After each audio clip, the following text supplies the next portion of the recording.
রান্নাঘর আপনাদের সবাইকে স্বাগত। আজকে আমি আবার নতুন রেসিপি নিয়ে চলেছি পিঠের পর্ব। আজকে আমি করব একটা তরকারি পিঠে। তার জন্য আমি তরকারিটা করে রেখেছি। জাস্ট কিছু না, ফুলকপি, আলু, কড়াইশুঁটি ছোটো ছোটো করে কাটবে, এতে শুকনো লঙ্কা ফোড়ন দিয়েছি, দিয়ে এবার ভালো করে ভেজেছি। জল দেওয়া যাবে না, এই ভাজতে ভাজতে নুন লঙ্কাগুলো, শুকনো লঙ্কাটা বেশি করে দেবে, একটু আদা দেবেন, একটু মিষ্টি দেবেন, দিয়ে ওইভাবেই ভাজতে হবে, ওইভাবেই সেদ্ধ করতে হবে, কোনো জল দেওয়া যাবে না। এই যে শুকনো শুকনো করে তরকারিটা করেছি, কোনো জল দেওয়া যাবে না। এই যে ফুলকপি সিঙ্গারা ফুলের মতো করে খেতে লাগবে। এটা তো আমি তরকারি একটা বানিয়ে নিয়েছি। নিয়ে এবার আমি চালের গুঁড়ি মেখে নিয়েছি। চালের গুঁড়ি মেখে নিয়ে এইভাবে লেচি কেটেছি। এবার আমি একটা পিঠে করে দেখাচ্ছি। ভালো করে পাক দেবে, আস্তে আস্তে করে পাক দিয়ে এভাবে বাটি করে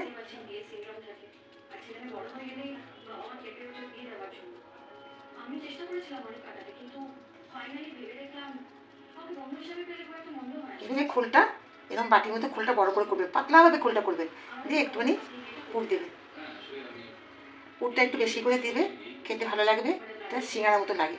দিয়ে এবার এইভাবে আস্তে আস্তে মুড়ে দেবে দু সাইডে।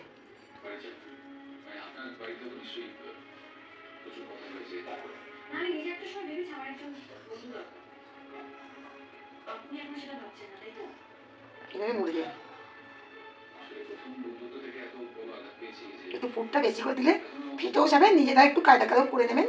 নিয়ে এইভাবে আস্তে আস্তে সব পিঠেগুলো আমি একটা করে বানিয়ে নেবো। বানিয়ে নিয়ে আমি আবার আসছি।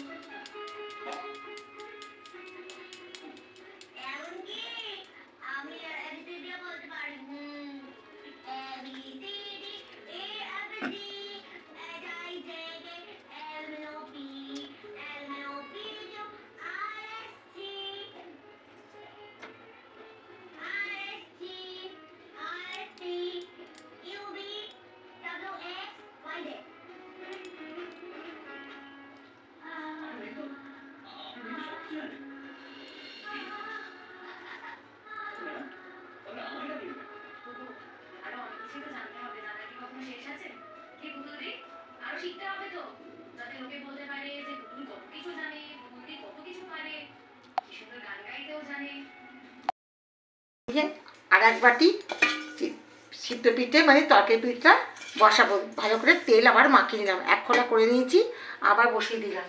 দিয়ে এবার এইভাবে আমি পিঠেগুলো আস্তে আস্তে ছাড়বো। এগুলো ভাপা পিঠে হচ্ছে, তরকারি পিঠে। আপনারা দেখতে থাকবেন। আমি নতুনত্ব পিঠে যা জানি তাই আমি দেখাবো। অনেকেই জানে, কিন্তু সবাই তো সব রকম করে না। আমি যেটা পারি সেটাই আমিই দেখাবো।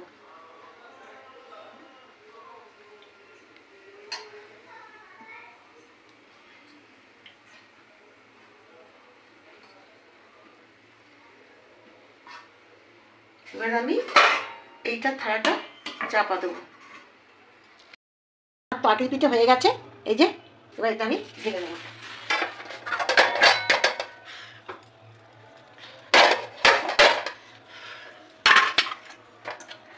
আমি সিদ্ধ চালে করেছি, কেউ আতপ চালেও করতে পারেন। সিদ্ধ চালে নরম হয়, পেটের প্রবলেমটা একটু কম হয়। আবার কেউ আতপ চালেও করতে পারেন।